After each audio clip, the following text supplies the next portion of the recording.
தமிழ்நாட்டில் பிறந்ததுக்கு பெருமை பண்ணீங்க, பெருமை பண்ணணும். ஆனால் அரசியல்னு ஒன்று வச்சுட்டு அதை கேவலப்படுத்துறீங்கல்ல. உங்களுக்காகவே மக்களுக்காகன்னு சொல்லிட்டு இல்லாமல் சுயநலமாக உங்களுக்காகவே எல்லாமே செஞ்சுட்டு எல்லாத்தையும் பண்ணிவிட்டு கடைசியில் மக்களை ஏமாத்துகிற நம்ம தமிழ்நாட்டில் பிறந்ததுக்கு ரொம்ப வேதனைப்படுறோம். மற்ற நாடோட கம்பேர் பண்ணும்போது நம்ம நாடை பெருமைக்கு எந்த விஷயமும் குறைஞ்சதில்லை.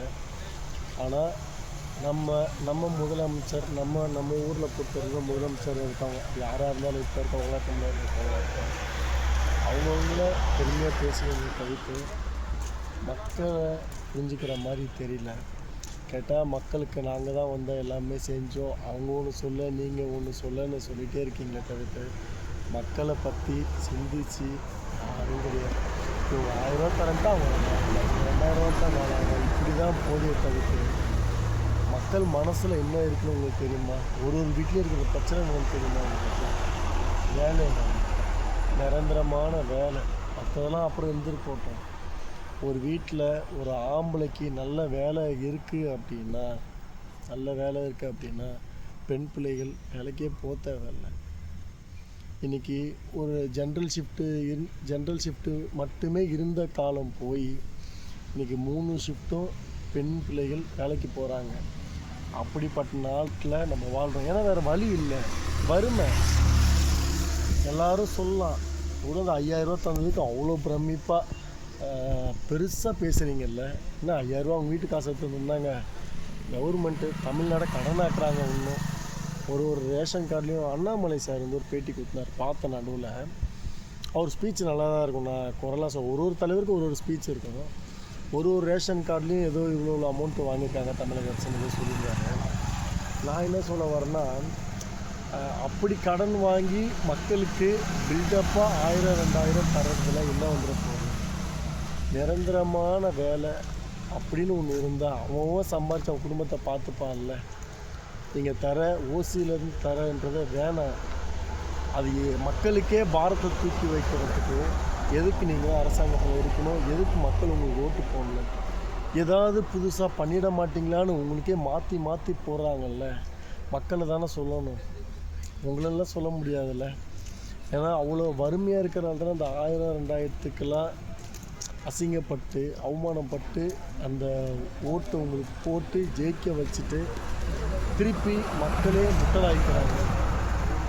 மக்களை முட்டலாக்குறதுன்னு இல்லாமல் நீங்கள் செய்கிற சதி வேலைலாம் ஒருத்தர் புதுசாக வந்துட்டார்னா அவனை எப்படி ஒன்று நம்ம கைக்குள்ளே இழுக்கணும், இல்லை அவனை உடச்சி விடணும் அப்படின்றதுல தான் கான்சன்ட்ரேஷன் பண்ணுறீங்களே தவிர்த்து மக்களை பற்றி சத்தியமாக சொல்கிறேன், யாருமே சிந்திக்கவும் மாட்டீங்க.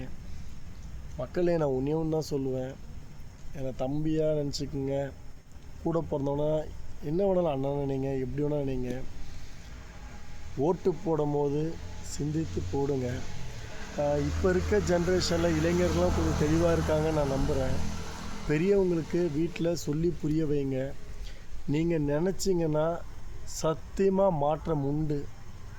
அது யார் நினச்சாலும் சரி, 5000 50,000 தரட்டும், இல்லை வேறு யாராவது இன்னும் 1 லட்சம் தரேன்னு சொல்லிட்டோம். மேலே இருக்கிறவன் நினச்சிட்டான்னு வச்சுங்களேன், என் அப்பா முருகன் நினச்சிட்டா ஆனால் காணாமல் போயிடுவாங்க. அவங்க என்ன பணம் வேணாலும் போட்டோம், என்ன குட்டி கணம் வேணாலும் போட்டோம். மக்களை நினைக்கிறவங்க தான் இதில் உட்காரணும். என்றைக்கு அந்த கடவுள் முடிவு பண்ணுறாருன்னு எல்லோரும் பார்த்துட்டு தான் இருக்காங்க. ஒரு நாள் கண்ணை முடித்து பார்த்து இந்த நாட்டை காப்பாற்றிட மாட்டாரான்னு நினைப்பாங்கல்ல. கோடியில் ஒருத்தர் நினைப்பான்னு நினச்சிங்களா? எல்லோரும் நினைக்கிறாங்க. ஆனால் திருப்பியும் அதே தப்பை சில நேரத்துக்கு பண்ணிடுறாங்க. இந்த முறை அந்த தப்பு நடக்கக்கூடாது. நம்ம நாடு சிறந்து பெரிய லெவலுக்கு இருக்கணும் அப்படின்னு நினச்சிங்கன்னா ஓட்டு போடும்போது பார்த்து போடுங்க. நான் திரும்ப சொல்கிறேன், நான் மற்றவங்களுக்காக பேசலை, உங்களுக்காக சொல்ல வரேன். நம்ம ஊர், நம்ம மண், நம்ம பெருமையாக பேசிக்கணும். நம்ம ஊரில் இல்லாதது கிடையாது. அதே மாதிரி மக்களுக்கு சேவையிலையும் நம்ம நாட்டில் மாதிரி முதலமைச்சர் இது வரைக்கும் யாருமே செஞ்சதில்லை அப்படின்னு சொல்கிற பேர் வரணும். அதுக்கேற்ற மாதிரி மக்கள் நீங்கள் ஓட்டு போடுறது தான் இருக்குது. யோசித்து போடுங்க. நன்றி, வணக்கம்.